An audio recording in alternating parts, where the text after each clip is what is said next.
que vivimos en esta parte del mundo y en estos tiempos, no hemos experimentado lo que en otros lugares del mundo en otros lugares del mundo, en muchas partes del planeta, viven el día a día. Esto es cuando su fe es puesta a prueba.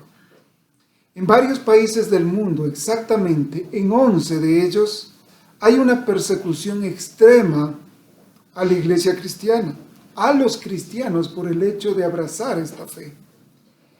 Pero ¿qué países encabezan la lista en donde hay una persecución extrema? Corea del Norte y Afganistán. Pero dentro de esta lista también están los países como Irán, India y Siria. Pero la lista no termina allí, sino que hay 34 países en donde hay una persecución muy alta, no extrema, sino muy alta a la iglesia cristiana y a los cristianos. Entre los países que están en esta lista son los siguientes: Nigeria, Arabia Saudí, Maldivas, Irak, Laos, Vietnam, China, Sri Lanka, Nepal, Jordania, Túnez, Turquía, Kuwait, Kenia, Bután, entre otros. 34 países que tienen una muy alta persecución a los cristianos. 11 países que persiguen extremadamente, de una manera extrema, a la iglesia. Son 11 países. Pero también hay otros 5 países en esta lista que se considera de una persecución alta. Más o menos hay 260 millones de personas, en este caso cristianos, que viven esta situación, desde agresiones físicas, verbales, maltratos, asesinatos, destrucción de sus propiedades, repulsión social, destrucción de hogares. Pero ¿qué sucede? Horas antes de morir, nuestro Señor Jesucristo les expresó a sus seguidores en Juan 15, del 18 al 26, varias cosas. La primera, que el mundo los odiaría porque le habían odiado primero a él. Segundo, les dijo: si a mí me persiguieron, tengan la certeza y seguridad que también a ustedes les perseguirán. Tercero, les perseguirán a ustedes, les odiarán a ustedes debido a que a mí me lo hicieron. Es decir, que por mi causa ustedes serán odiados y perseguidos. ¿Qué más les dijo? Les expulsarán de las sinagogas y algunos de ustedes los matarán. Pero al final de todas esas palabras, nuestro Señor Jesucristo, ¿qué dijo? Por favor, no abandonen su fe. No abandonen su fe. Manténganse firmes en su fe.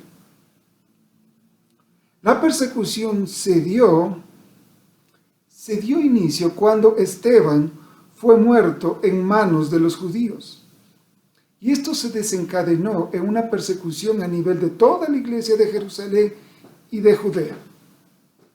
Y un joven fariseo llamado Saulo de Tarso se encargó de llevar a muchos lugares el odio de los religiosos judíos, el odio a los cristianos.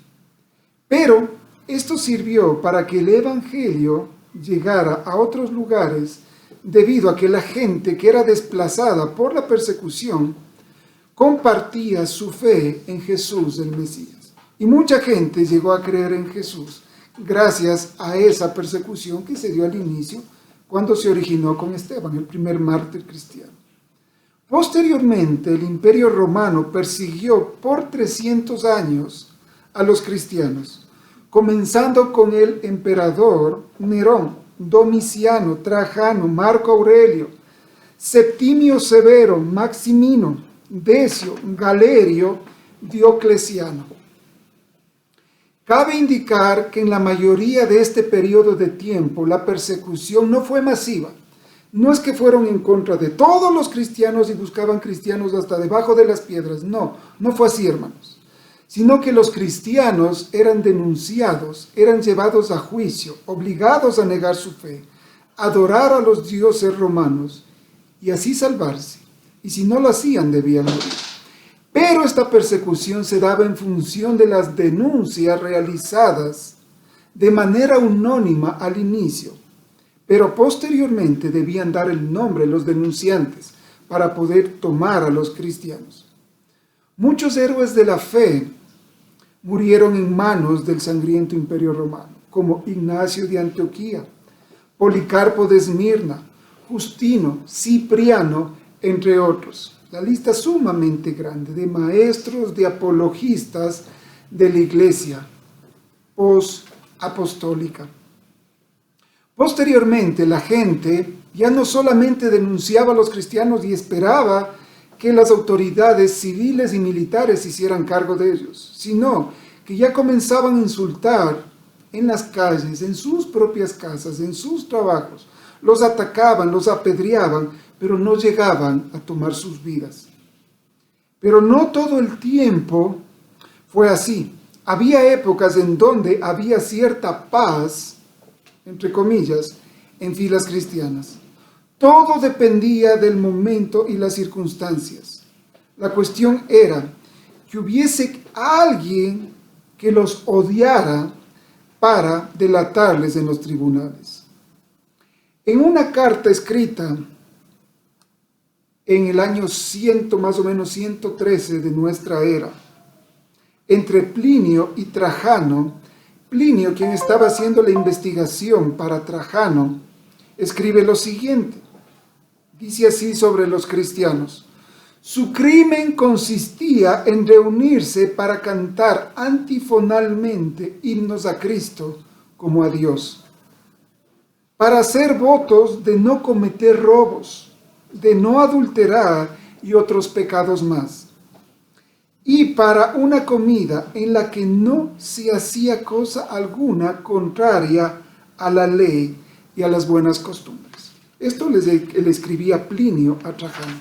Pero a pesar de eso, Trajano decide poner un decreto imperial en el que simple y sencillamente se tenía que seguir y mantener la persecución a los cristianos.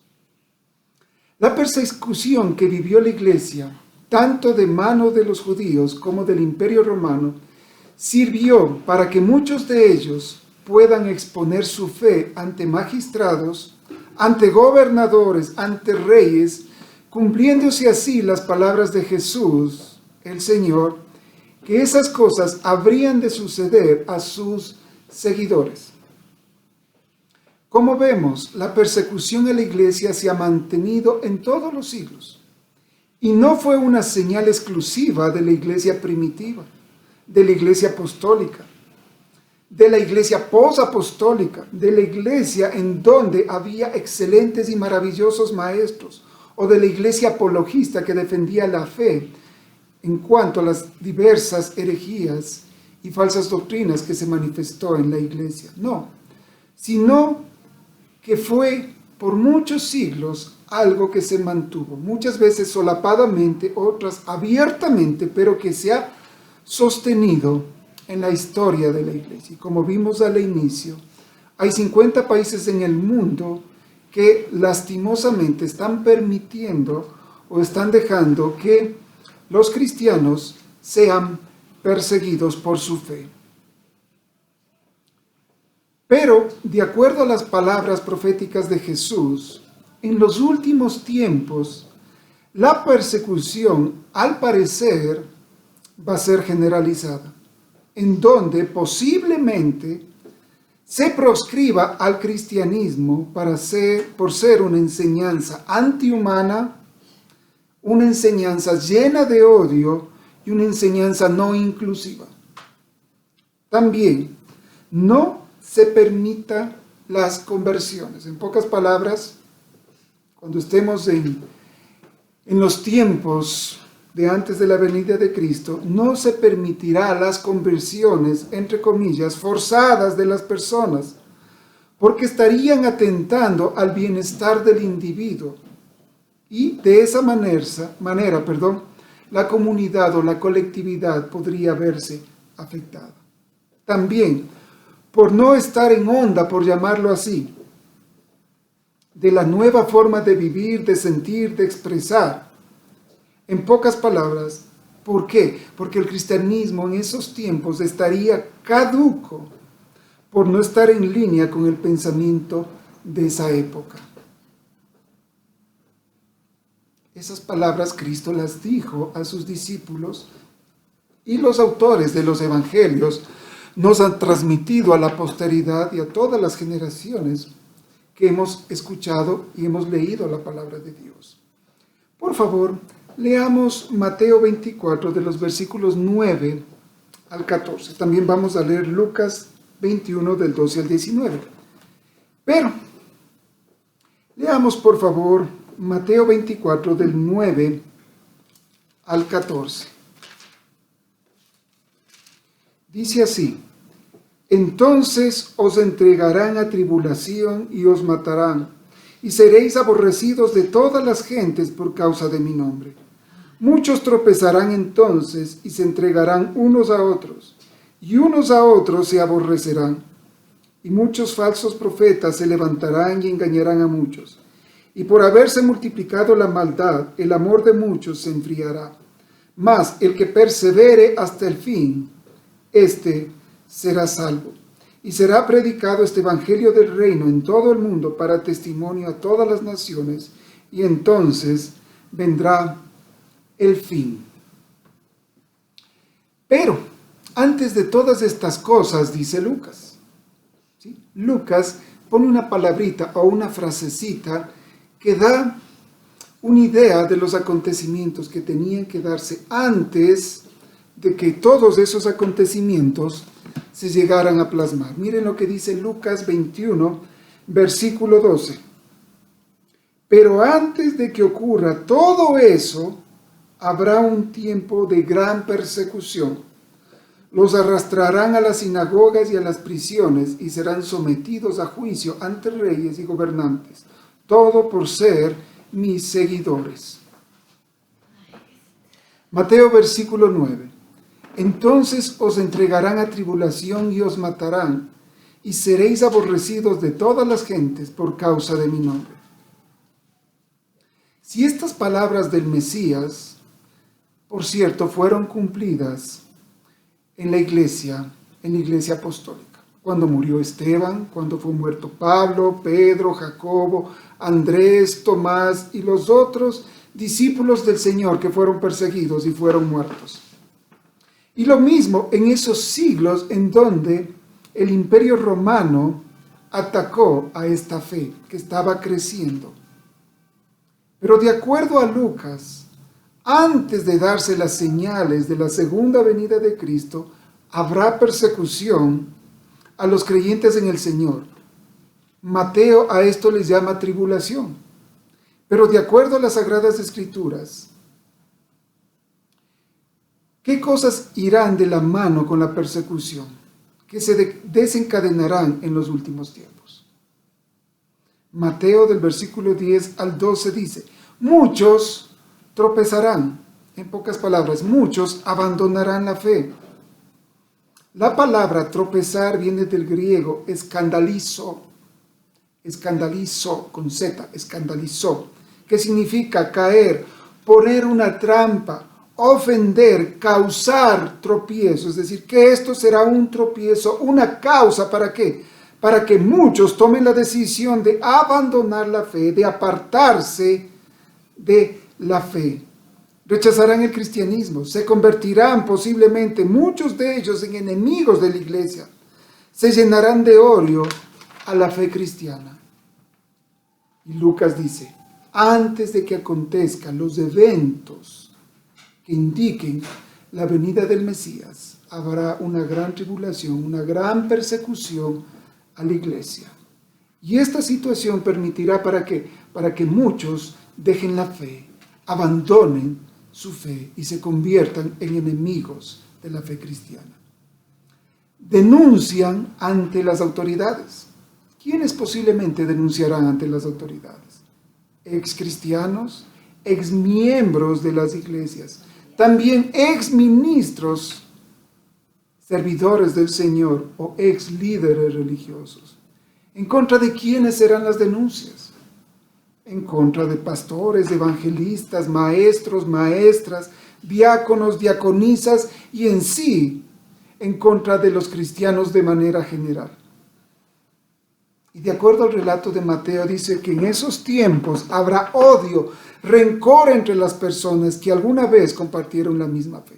No con el mundo, sino muchas veces entre las personas que alguna vez se abrazaron, que alguna vez comulgaron, que alguna vez establecieron nexos de fe y de amor fraternal. Y sencillamente, ¿qué provocará eso? Que se aborrezcan unos a otros.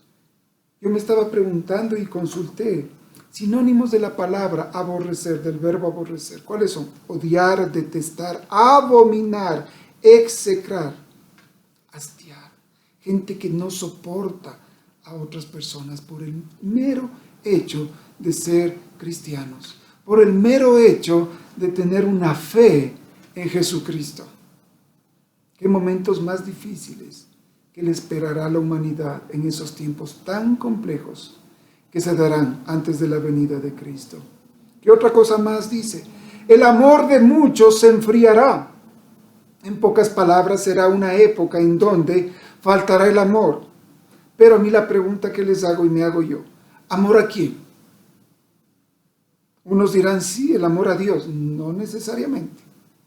Falta de amor hacia quién, posiblemente a la pareja, a su esposa, a su esposo. También falta de amor a sus hijos, a la familia. Falta de amor entre hermanos. Falta de amor entre las personas que compartimos el día a día. Y también ya aplicado a lo que es la parte religiosa. Falta de amor entre creyentes. Falta de amor a la iglesia de Cristo. Y obviamente falta de amor a Dios. Personas frías que calculan solamente para su bien, para sus placeres, para sus deseos, en donde no hay amor. Lo único que hay es cuánto gano de esto, cuánto recibo de esto, cuánto logro de estos elementos. ¿Para qué? Para mi favor. Pero ¿cuál será el detonante para esta falta de amor? ¿Cuál es el detonante para que el amor se pierda? Para que el amor culmine, para que las cosas se terminen. De acuerdo a las Escrituras, será el aumento y la multiplicación de la maldad en el mundo. Aumento y multiplicación de la maldad en el mundo. La abundancia del pecado por todas partes. El aumento de la iniquidad. La palabra iniquidad, transgresión e injusticia en griego es la palabra anomía, que a significa no y nomos ley, es decir, una persona que vive sin ley. Por eso es una persona que hace iniquidad, que es una persona que realiza todo tipo de transgresiones a la ley, es una persona que es injusta, porque no le interesa lo que dictan las normas, ni obedecer las normas, sino sencillamente hace las cosas como él quiere y como a él le parece. Es decir, es una violación constante de la ley. Es un incremento de maldad. Es la condición de alguien sin ley, ya sea porque la viola o sencillamente porque la ignora. Esa es la característica que provocará el detonante de la falta de amor. Una sociedad en la que la violación a la ley estará al orden del día. En donde la gente ignorará la ley, hará lo que sea y como sea para obtener sus fines y sus propósitos. No hay respeto en nada ni en nadie. No hay respeto y consideración a las leyes, a las normas, a los estatutos, a los principios, nada, absolutamente nada. Las personas harán y desearán en función de ¿qué? De sus intereses, de sus pasiones, de sus objetivos. Y día a día nos iremos asombrando de hechos terribles a nivel de individuos, de familias, a nivel político, a nivel social, a nivel religioso. Nos quedaremos boquiabiertos cómo la indecencia imperará en nuestros países. Ya lo estamos viendo, pero posiblemente será mucho más.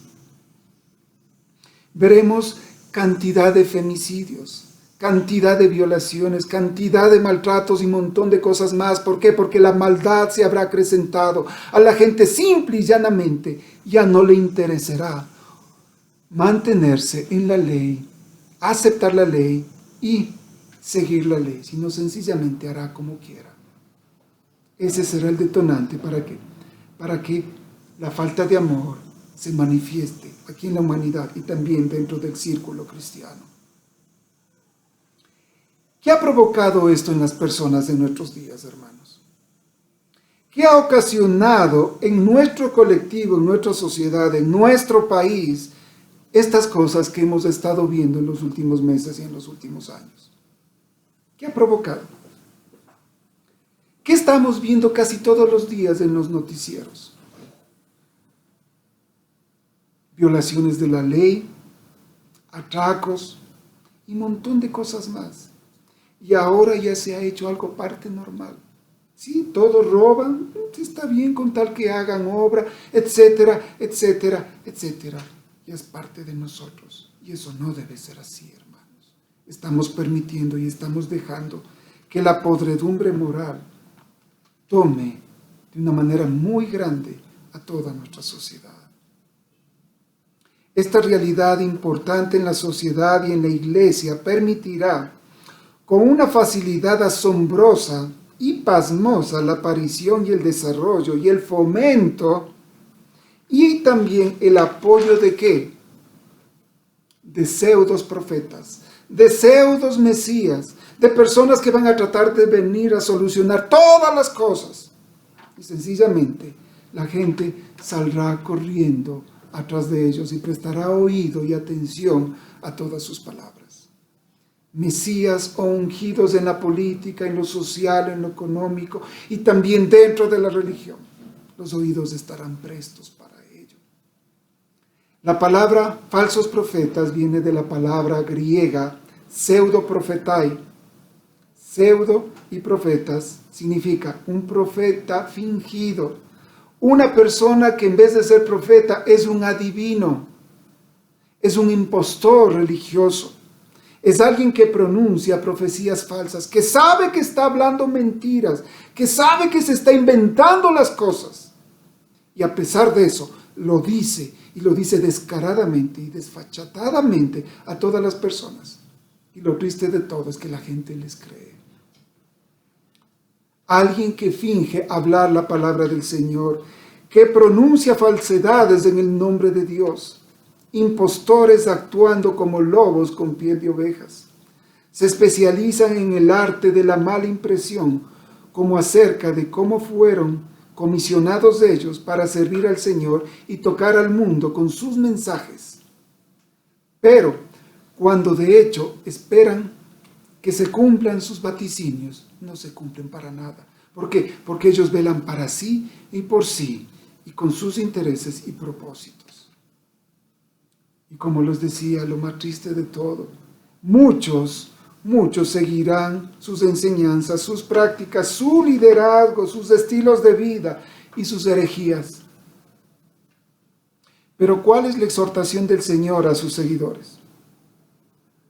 Mateo 13, del capítulo 24 dice: mas el que persevere hasta el fin será salvo. Persevere hasta el fin será salvo. Lucas 19 dice: con vuestra paciencia ganaréis vuestras almas.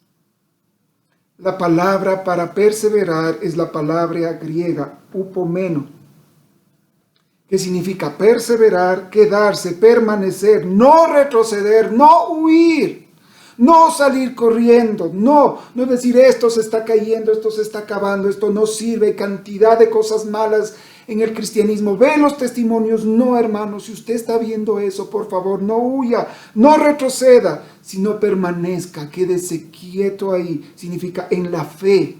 En la fe, alce su voz en ton de reclamo, pero manténgase firme en la fe.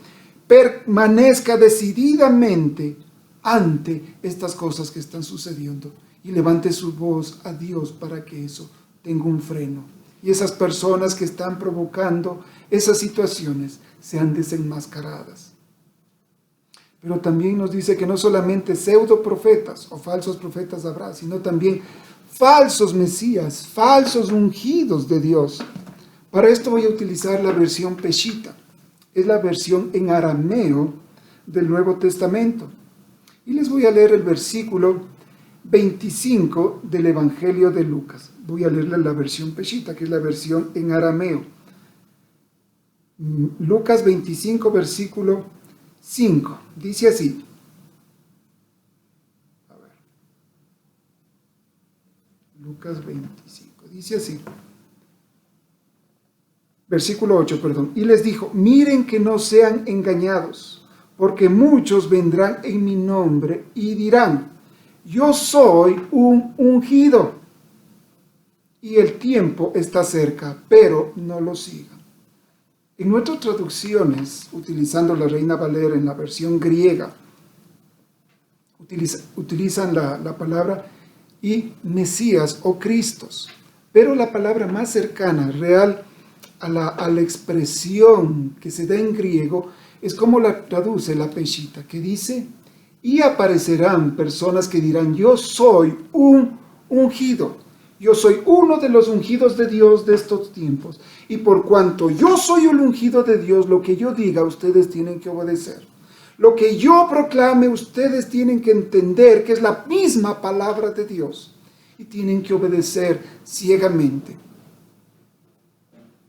Qué triste y qué doloroso, hermanos, ver que el día de hoy han pululado en las iglesias cristianas muchos falsos ungidos, personas que se autoproclaman los ungidos de Dios, personas que se autoproclaman profetas de Dios, falsos ungidos, falsos individuos que jamás fueron llamados por Dios a esa labor, pero que simple y llanamente así ellos se han declarado.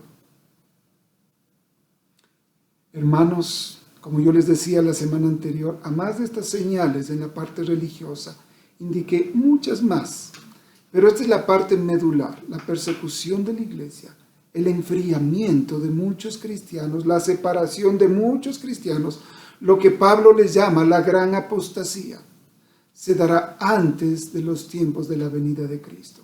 Pero veamos también el día de hoy las señales que se darán en la sociedad.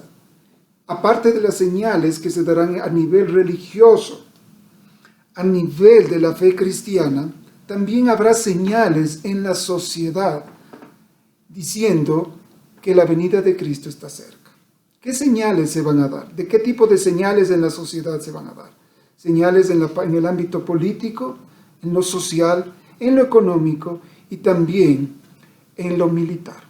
Para esto también nuevamente voy a hacer uso de la versión Peshitta, de la versión en arameo. Dice así, Mateo 24 del versículo 6 al versículo 8. Mateo 24 del versículo 6 al versículo 8. Dice así, entonces escucharán de calamidades y noticias de guerra. Miren que no sean turbados, porque es necesario que todo esto acontezca, pero no es el fin todavía. Porque se levantará nación contra nación y reino contra reino, y en distintos lugares hambres, plagas y terremotos. Pero todas estas cosas serán el principio de dolores. Miren lo que dice la versión, ahora nueva traducción viviente, de Lucas 21, del 9 al 11. Ya vamos a desarrollar estos temas, pero les estoy leyendo primeramente. Lucas 21, del 9 al versículo 11, dice así. Cuando oigan de guerras y de levantamientos, no se dejen llevar por el pánico. Es verdad, esas cosas deben suceder primero, pero el fin no vendrá inmediatamente después. Luego agregó, una nación entrará en guerra con otra, y un reino contra otro reino. Habrá grandes terremotos, hambres y plagas en muchos países, y sucederán cosas aterradoras y grandes señales milagrosas del cielo. De ahí démonos un saltito al versículo 25 y 26 de la nueva traducción viviente, y dice, y habrá señales extrañas en el sol, en la luna y en las estrellas. Y aquí en la tierra las naciones del mundo estarán en caos, perplejas por los mares rugientes y las mareas extrañas.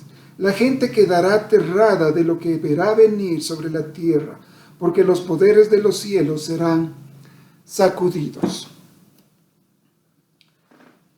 Tanto Mateo como Lucas nos dice que va a haber, dentro de las señales que Cristo les dio, aparte de las mentiras, de los engaños religiosos, de las persecuciones, del enfriamiento y un montón de situaciones más, se va a dar una situación de guerras y de rumores de guerras, como dice la versión Reina Valera. Guerras, rumores, guerras, batallas, noticias sobre guerras o de posibles guerras. La palabra en griego es polemos. Pero yo le hago una pregunta. ¿Qué consecuencias trae la guerra a las personas, a las familias y a las sociedades? ¿Qué consecuencias ha traído la guerra a nivel económico a los países? A nivel social, a nivel humano, a nivel psicológico. ¿Qué cosas trae la vida aparejado? A más de lo que les digo. Pérdidas de miles de vidas, increíbles gastos militares exorbitantes que ya no tienen a quién pedir prestado el dinero y comienzan a imprimir dinero inorgánico. ¿Y qué sucede cuando pasa eso? La inflación se dispara y después hay niveles de hiperinflación impresionantes como sucedió en Alemania. ¿Qué otra cosa se da? Miles y millones de desplazados y millones de refugiados. Destrucción de infraestructura, problemas no resueltos entre las naciones, los pleitos que se quedaron sin resolver en la Primera Guerra Mundial se manifestaron en la Segunda Guerra Mundial. ¿Qué otra cosa se da con las guerras? Cambios territoriales, odios, resentimientos y deseos de venganza, nacionalismos, extremismos. Y la guerra normalmente siempre trae aparejado ¿qué? Hambres, pestes y enfermedades. ¿Qué sucedió en la Primera Guerra Mundial? ¿No apareció junto con la Primera Guerra Mundial en 1918 la gripe española, mal llamada así porque no comenzó en España? ¿Cuántos millones de personas murieron por esa enfermedad?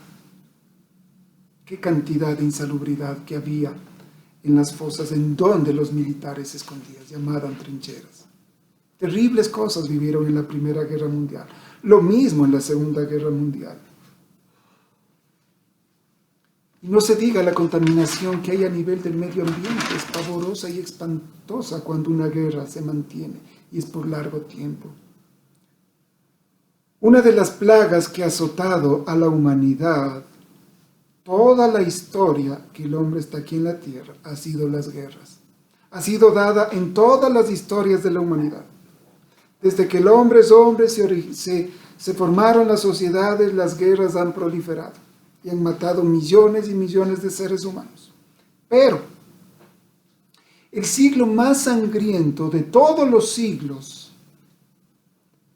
de acuerdo a varios expositores e historiadores, ha sido el siglo XX, en donde se dieron dos guerras mundiales. Primera y Segunda Guerra Mundial, en donde murieron millones y millones de personas, en donde la infraestructura de los países que entraron en guerra fue arrasada, fue aplastada, fue destrozada.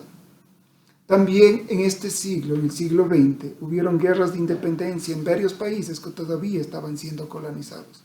También se dieron las guerras de neocolonización. Ya no se caía en la mano de un imperio, ahora era otro imperio que estaba tomando el control. También se dieron las guerras en contra del comunismo.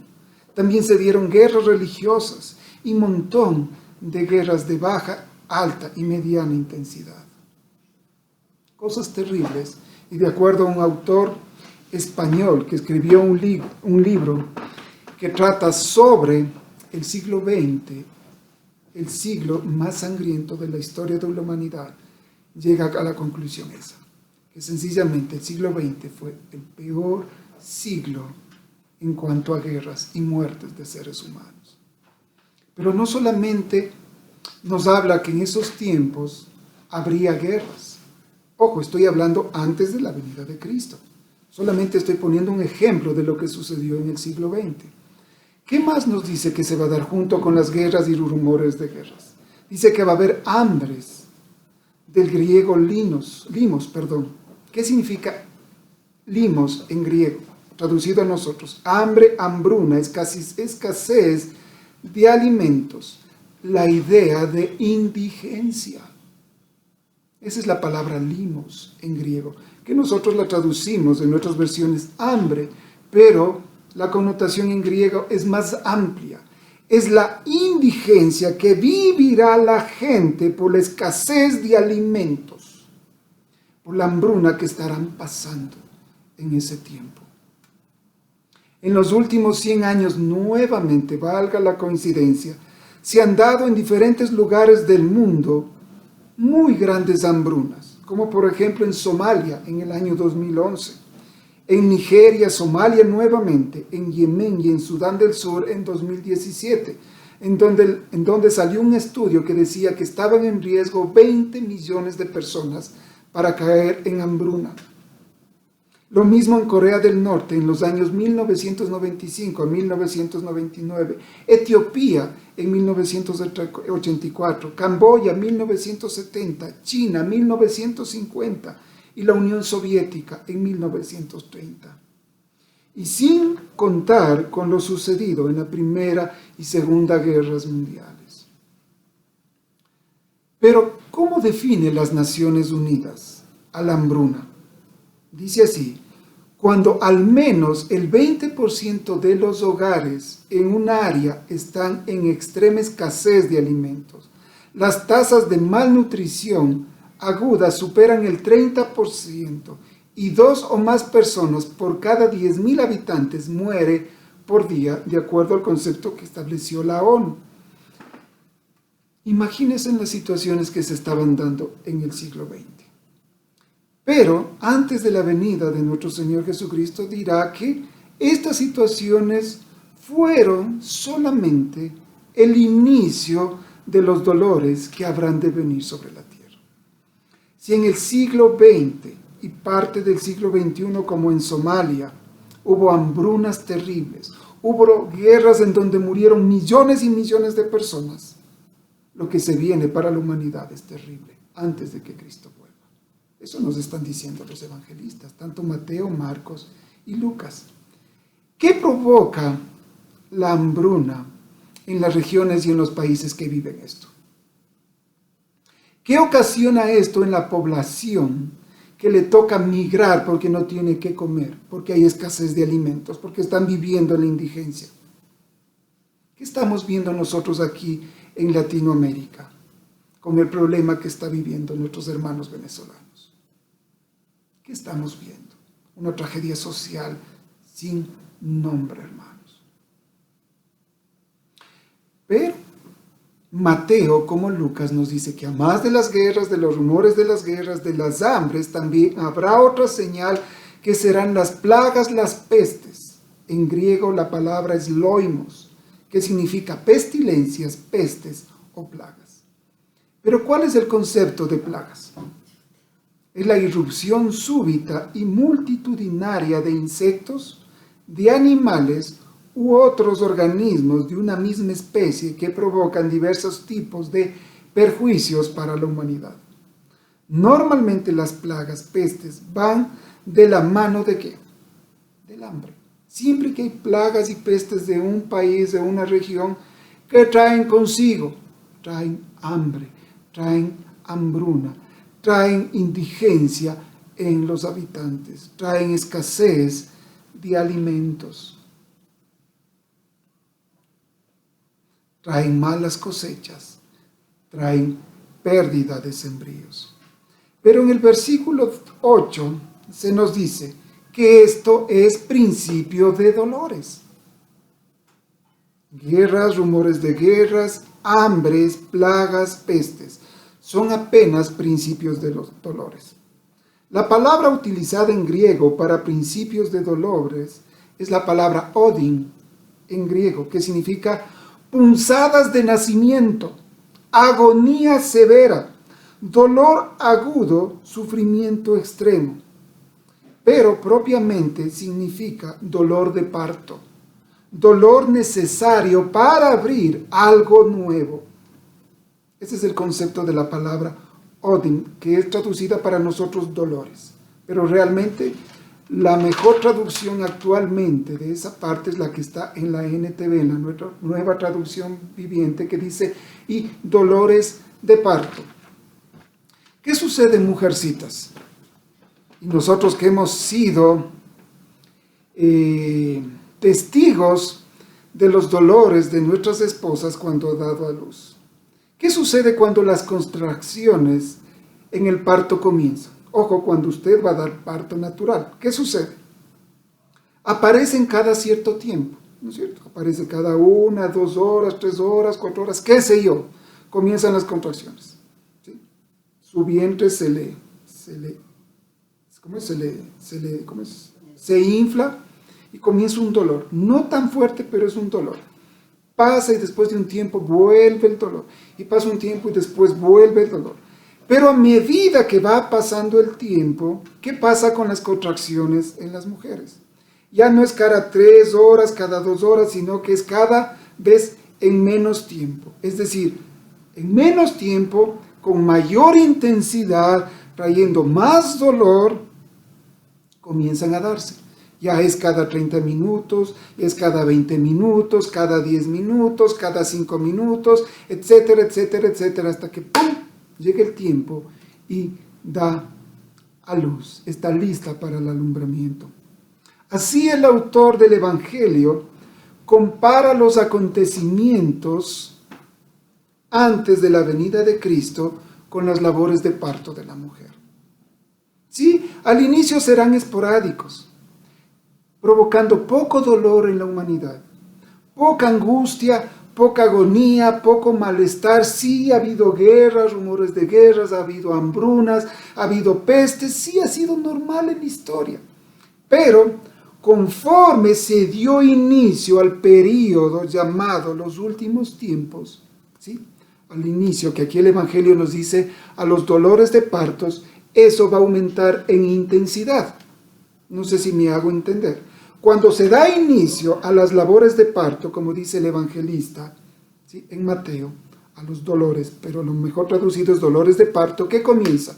Las mujercitas pueden decir, no, voy a suspender las contracciones y las voy a dejar para otro día. No, cuando se comienza las labores de parto, no hay forma para poder poner un freno, sino que tiene que darse, se da, hasta que llega y da a luz. Lo mismo será con la venida de nuestro Señor Jesucristo. Cuando comiencen a darse esas cosas serán de manera esporádica, de vez en cuando las guerras. Sí, se presentarán las guerras, los rumores de guerra, se darán los conflictos, se darán las hambrunas, se darán todas las plagas, ya listo, de vez en cuando, ya. Pero ese proceso irá dándose cada vez más seguidamente. Ya no habrá guerras esporádicas, sino las guerras serán más continuas, serán más fuertes, provocarán más dolor, provocarán más angustia, más destrucción y más cosas y más cosas y más cosas. Mientras este proceso sigue avanzando, ¿qué creen ustedes que sucederá? ¿Qué señales estarán ya más despuntando en esos tiempos antes de la venida de Cristo? Significa que las guerras serán más continuas, de mayor tiempo, con mayor intensidad, con consecuencias desastrosas y catastróficas sobre los países, sobre las personas y sobre el mundo. Y cuando ya todo esté listo, el retorno de Cristo es inminente. Es decir, que llegará. Por eso dice, cuando vean esas señales, erguíos vuestra cabeza, que vuestra redención está a las puertas. Ha llegado. Lucas 21 del 9 al 11. ¿Qué decía ahí? Yo ya les leí, pero les voy a leer nuevamente. Lucas 21 del 9 al 11. Dice así. Les voy a leer en la versión Peshita. Del 9 al 11 dice así. Cuando escuchen de guerras y de conmociones, no se atemoricen, porque es necesario que estas cosas sucedan primero, pero aún no ha llegado el fin. Porque se levantará nación contra nación y reino contra reino, y en distintos lugares habrá grandes terremotos, hambres y plagas, habrá pánico y cosas aterradoras, y serán vistas grandes señales en el cielo, y habrá grandes tormentas. Eso dice la Peshita, que es la versión aramea. Ojo, nuestro Señor Jesucristo no habló hebreo, porque el hebreo estaba para el culto del templo. Tampoco habló el griego koiné, que sí, él lo sabía, pero no habló en sus enseñanzas a sus discípulos y a la gente común y corriente de su época, ni en hebreo, ni en griego, tampoco en latín, porque también nuestro Señor Jesucristo se cree que habló también esos idiomas, sino que el idioma que Cristo habló fue ¿cuál? El arameo. Y la versión esta del arameo tiene mucho que ver y tiene mucho peso en la actualidad para poder entender las palabras de Cristo, porque Cristo habló en ese idioma. Entonces aquí en la versión Peshita, ¿qué nos dice?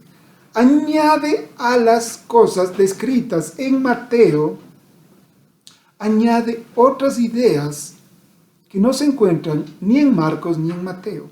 ¿Qué nos dice la versión Peshita? Habrá pánico, habrá cosas aterradoras, habrá terror en la tierra. La palabra pánico o aterradoras es traducida del griego pobetron, que significa cosa aterradora, es decir, presagios terribles, una visión espantosa del futuro de la humanidad. Visión espantosa y presagios terribles sobre el futuro de la humanidad. Es un impacto aterrador en las personas que intentan retirarse o huir de esos acontecimientos. Y ojo, solamente se lo encuentra en Lucas, en el versículo que acabamos de leer, en Lucas 21, del versículo 9 al versículo 11. Visión terrible, espanto, una cosa que causa terrorismo. Algunos también le traducen como algo que provoca terrorismo o terror. A las señales de guerra, rumores de guerra, hambrunas, hambres, plagas, pestes, se añade la idea o otra señal de la época antes de la venida de Cristo, en donde la humanidad tendrá presagios, visiones, proyecciones de cosas espantosas, indecibles, impensables que vendrán sobre la tierra. ¿Y eso qué ocasionará? Ocasionará mucho miedo, espanto y terror. ¿Por qué? Porque la gente, al ver lo que puede venirse, al ver las cosas que están sucediendo en el presente y hacer las proyecciones a futuro, ver lo que podría suceder, hacer diferentes escenarios de las condiciones presentes a futuro, estará llena de miedo, de terror, de pánico. Lucas 21 del 25 al 26, en la Nueva Traducción Viviente, dice así: y habrá señales extrañas en el sol, en la luna y en las estrellas. Y aquí en la tierra las naciones del mundo estarán en caos, perplejas por los mares rugientes y las mareas extrañas. La gente quedará aterrada de lo que verá venir sobre la tierra, porque los poderes de los cielos serán sacudidos.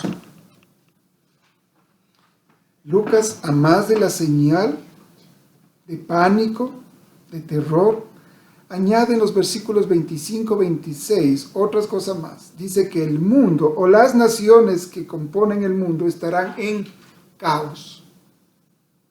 Estarán en caos.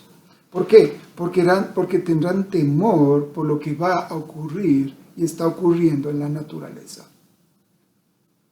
La gente estará aterrorizada por los acontecimientos en un futuro cercano que vendrán sobre el mundo. ¿Y esto qué va a traer? Confusión, perplejidad, ansiedad, angustia, tensión de las circunstancias difíciles que le va a tocar vivir a la humanidad. ¿Por qué? Porque la palabra que se traduce como angustia y tensión es la palabra sunoche, o se pronuncia sunoje en griego, y significa provocar en las personas que se sientan encerradas y que no tienen salida. Esa es la manera que vivirá el ser humano en esos tiempos. Algo que verán y dirán, esto no tiene salida, no tenemos escapatoria. ¿Qué es lo que se nos viene? ¿Qué es lo que va a suceder? Y eso nos dicen los evangelistas. ¿Hace cuántos años y siglos atrás nos dijeron esto? Muchísimos, hermanos. El evangelio, como yo les dije, Mateo más o menos escrito en el año 65. Lo mismo Marcos y Lucas, más o menos, algunos 46 hasta el 65, 68, se dieron estos escritos. Y de ahí a nuestra época. Y muchas cosas estamos viendo en estos días. Yo les decía la semana anterior, no estamos viviendo los inicios del dolores de parto. No estamos viviendo eso. Ya pasamos esa etapa. ¿Por qué? Porque los dolores de parto ya comenzaron antes. Lo que estamos viviendo es la intensificación de esos dolores de parto. No estoy diciendo que estamos a un tris de la venida de Cristo, no. Se intensificaron los dolores de parto, las contracciones para que algo nuevo, que es la venida de Cristo por segunda vez, se llegue a dar. Estaremos a medio camino, en 3/4 partes, no lo sabemos. Solamente Dios conoce esas cosas. Pero esto provocará mucho miedo, angustia y desesperación y tensión en toda la humanidad. Pero eso, ¿para qué sirve? No para que nosotros estemos llenos de miedo, hermanos, o estemos angustiados, no, sino que estemos con nuestra frente en lo alto, sabiendo que la redención está por llegar, sabiendo que el majestuoso y maravilloso Dios que prometió que iba a enviar de nuevo a nuestro Señor Jesucristo para ser el Rey de Reyes y Señor de Señores, va a cumplir su promesa. Por eso las Escrituras dicen, erguíos, poneos de pie, no se queden en el suelo con temor, con terror, con pánico, por todas las cosas que van a venir. No, pónganse de pie, hiérgase y levanten su frente, porque la redención está cercana. Lo que sí somos llamados a hacer, ¿qué es? A mantener firmes en la fe. No caigamos, hermanos, en provocaciones, no caigamos en las situaciones que está viviendo muchas personas y gran parte del cuerpo de Cristo. No, hermanos, no caigamos en eso. Mantengámonos firmes en la fe, cuidemos nuestra salvación, cuidemos la sana enseñanza, cuidemos la palabra de Dios que fue dada por los apóstoles, que está en las Sagradas Escrituras. Y no crea a cualquier persona, por favor, escudriñe las Escrituras, busque, y solamente el Espíritu Santo le dará a usted convencimiento de lo que está recibiendo. Manténgase firme, hermanos. Vivimos tiempos difíciles, tiempos bien complejos, que se irán acrecentando, como la mujer en dolores de parto. Los dolores de parto iniciales ya comenzaron. Estamos en ese proceso de la intensificación de esos dolores. Pero llegará un día en que las cosas sean más y más y más y cada vez más. Y cuando veamos eso, tengamos la certeza de que nuestro Señor Jesucristo está a las puertas y está viniendo y está llegando. Pero tengamos la certeza de que si nos mantenemos firmes en la fe y estamos firmemente asidos a Él, nada ni nadie nos podrá separar del amor de Dios que es en Cristo Jesús. Eso es, hermanos. Oremos.